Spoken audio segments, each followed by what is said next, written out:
আদা রোপণের সবথেকে পারফেক্ট সময় হচ্ছে মার্চ বা এপ্রিল মাস। মার্চ বা এপ্রিল মাসের ওয়েদারটা এমন থাকে যে আদা রোপণের সুন্দরভাবে তোমার গাছও বড় হবে।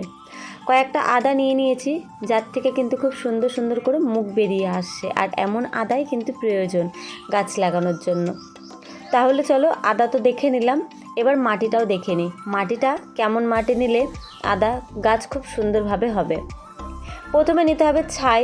তোমাদের কাছে ছাই যদি না থাকে তাহলে নিয়ে নেবে ধানের যে কুচগুলো হয়, যে মানে ধান ছাড়ানোর পর যে খোসাগুলো হয় সেই খোসা। আচ্ছা, এইগুলো দিলে জল কিন্তু তেমনভাবে আটকায় না, জল কিন্তু যা প্রয়োজন নেবে, অবশিষ্ট জল কিন্তু ছেড়ে দেবে। বালি নিয়ে নেবে আর পাতা পচা সার নিয়ে নেবে। পাতা পচা সার যদি কারোর কাছে না থাকে তাহলে নর্মাল মাটি আর গোবর সার নিয়ে নেবে। এই তিনটেকে ভালো করে মিক্স করো। মিক্স করার পর একটা পাত্র নিয়ে নাও, সে পাত্রের মধ্যে তিনটে জিনিসই ভালো করে মিক্স করে দিয়ে দাও। আর এটাকে দেওয়ার পর আদার যেখানে কল বেরোচ্ছে ওই কলের মুখটা কিন্তু ওপরের দিকে মুখ করে রেখে দিতে হবে। আর এটাই কিন্তু ফাইনাল রিপোর্টিং না, এটার থেকে 7-8 দিন পর যখন ভালো করে গাছ বেরিয়ে আসবে তখন কিন্তু ফাইনাল রিপোর্টিং হবে। এখান থেকে তুলে হয়তো মাটিতেও বসাতে পারো, না হলে তোমরা বস্তাতেও বসাতে পারো, যাদের কাছে যেটা সুবিধা।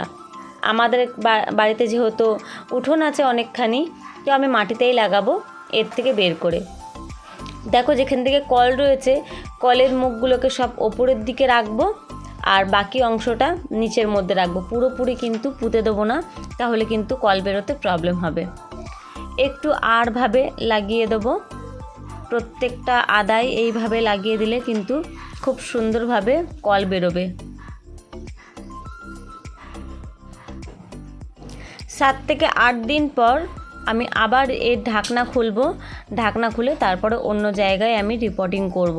তার আগে অবধিও কিন্তু একে আর ডিস্টার্ব করব না। পুরোপুরি ছাওয়া জায়গায়, রোদ লাগালে হবে না, পুরোপুরি ছাওয়া জায়গায় এটাকে ভালোভাবে রেখে দিতে হবে, তাহলেই কিন্তু আপনি আপ বেরোবে। আর যদি রোদ লাগে তাহলে মাটির জলটা শুকিয়ে যাবে আর বারবার প্লাস্টিক খুলে তোমাদের জল দিতে হবে। সেই ক্ষেত্রে কিন্তু ভালোভাবে এর থেকে গাছ বেরোতে পারবে না। এই ছোটো ছোটো টিপসগুলো তোমরা ফলো করো, তাহলেই দেখবে তোমাদের আদা গাছ খুব সুন্দরভাবে বেড়ে উঠছে। এই যে আমি চিং কাগজ দিয়ে লাগিয়ে দেবো। এবার এটাকে খুলবো একেবারে 7 থেকে 8 দিন পর। এরপরেও যে তোমাদের গ্রো হচ্ছে গাছের বা আদা গাছ কেমন হচ্ছে, এর প্রত্যেকটা আপডেট আমি দিতে থাকবো। আজকের মতন এইটুকুনি, আবার দেখা হচ্ছে অন্য কোনো ভিডিওতে। ভাবলাম